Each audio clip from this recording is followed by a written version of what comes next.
a.m. last night because he was up until 2 a.m. looking at some of these rounds. So we're going to get into round 7 here.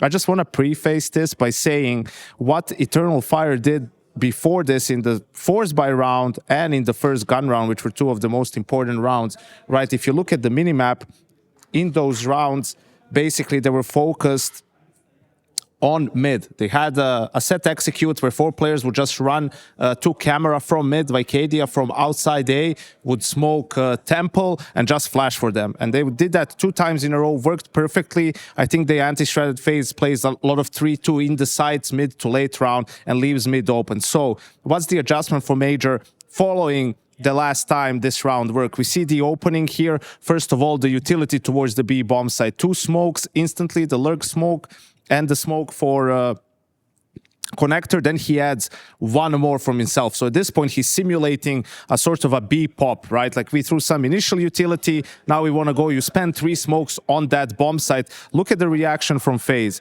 Now they're playing 2 middle because of all the mid executes and the exploiting mid that happened from Eternal Fire. And these 2 players on B are occupied by the smokes. It's just Carrigan left on A with a Nog. And first, Eternal Fire is waiting just a little bit to see maybe someone goes for an aggressive play. They're setting up. You can see everyone is outside of A main. It's going to be a sort of a full A hit from their side.